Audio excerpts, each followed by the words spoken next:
Hello mga kakusina! So para sa ating recipe for today, since gusto ninyo yung mga recipe na gamit ang glutinous rice flour, gagawa ulit tayo ng another recipe na for sure ay kayang-kaya mo rin gawin ngayon sa iyong kusina dahil gagamit lang tayo ng iilang ingredient. So para sa ating recipe for today, sa isang kasirola naglagay na tayo dito ng 1 cup of glutinous rice flour. So take note lang po na glutinous rice flour, hindi rice flour.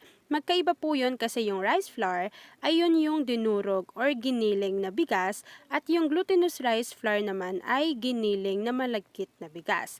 After natin mailagay yung ating 1 cup ng glutinous rice flour sa ating mixing bowl, maglalagay na rin tayo dito ng isang sachet or 33 grams of powdered milk. After natin yan mailagay, maglalagay rin tayo dito ng half teaspoon ng salt para maging balanse yung lasa ng ating recipe. Kapag nailagay na natin yung ating mga dry ingredients dito sa ating mixing bowl, imimix lang natin to ng maigi para mag-combine na yung kanilang mga lasa. So, imimix ko lang to mga kakusina and then after nyan, ilalagay na rin natin yung ating mga wet ingredients. After natin ma-mix yung ating dry ingredients, maglalagay na rin ako dito ng 1 cup of evaporated milk. Pero, pwedeng-pwede kang gumamit dito ng 1 cup ng coconut milk or fresh milk. Yan. So, kapag nailagay na natin yung ating 1 cup ng evaporated milk, kakailanganin na rin natin dito ng ube na condensed milk, half cup. Pero kung wala kang mahanap na condensed milk na ube sa inyong lugar, pwede kang maglagay dito ng regular condensed milk na ginagamit natin, tapos lagyan mo na lang siya ng violet na food color, tsaka ng ube essence. So, kapag nailagay na natin itong ating ube condensed milk, naglagay rin ako dito ng konting ube essence. After natin mailagay yung ating wet ingredients, hahaluin lang natin to ng maigi hanggang sa mag-combine na sila at ma-dissolve na yung ating mga dry ingredients. After natin tong ma-mix mga kakusina, kakailanganin din natin dito ng 2 tablespoon of cooking oil. So yung nilagay ko dito ay yung coconut oil, pero kung gusto mo nang maging malasang-malasa talaga yung kalalabasan ng inyong recipe, pwede naman kayong mag-add dito at least 2 tablespoon of melted butter or melted margarine. Kapag nailagay na natin yung ating 2 tablespoon of cooking oil, kakailanganin din natin dito ng 3 piraso ng medium size of eggs. Yan. Tapos, kapag nailagay na natin yan dito sa ating mixing bowl, imimix ulit natin to ng maigi hanggang sa matunaw na or ma-dissolve na yung ating glutinous rice flour dito sa ating mixing bowl at ma-dissolve na rin yung eggs na inilagay natin.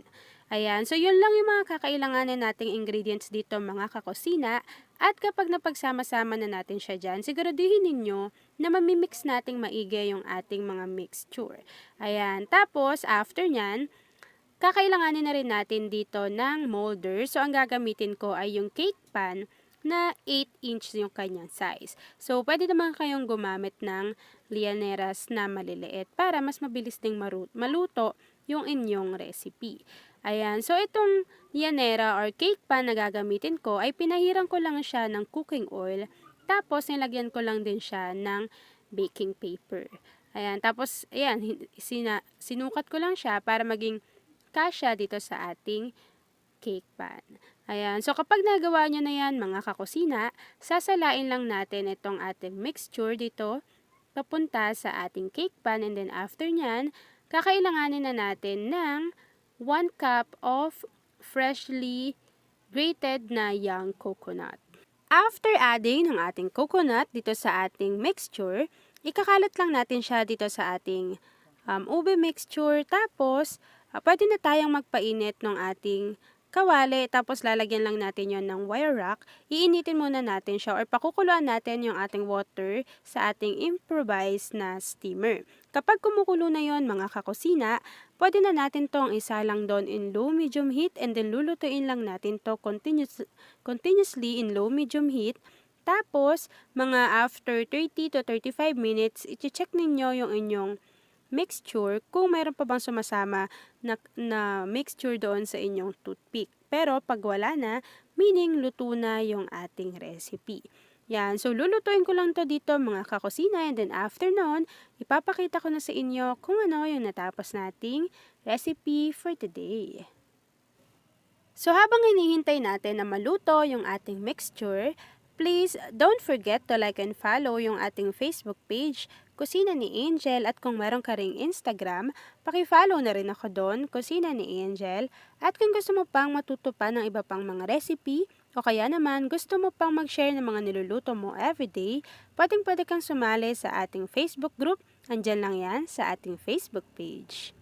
At ito na nga mga kakusina, so after 45 minutes na niluto natin yung ating mixture in low-medium heat, hahanguin lang natin to tapos ilalagay lang natin siya dito sa ating wire rack para maging completely na lumamig yung ating mixture. At kapag lumamig na yan, tsaka lang natin to isasalin sa ating lagayan and then pwede na rin natin tong i-enjoy.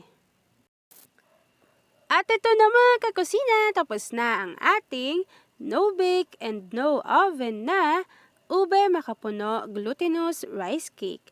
Kung nagustuhan mo yung ating video, please like and share this video, at kung hindi ka pa pala nakakapag-subscribe sa ating YouTube channel, please click subscribe button, click mo na rin yung notification bell, click all para lagi kang updated sa bawat ina-upload kong mga videos.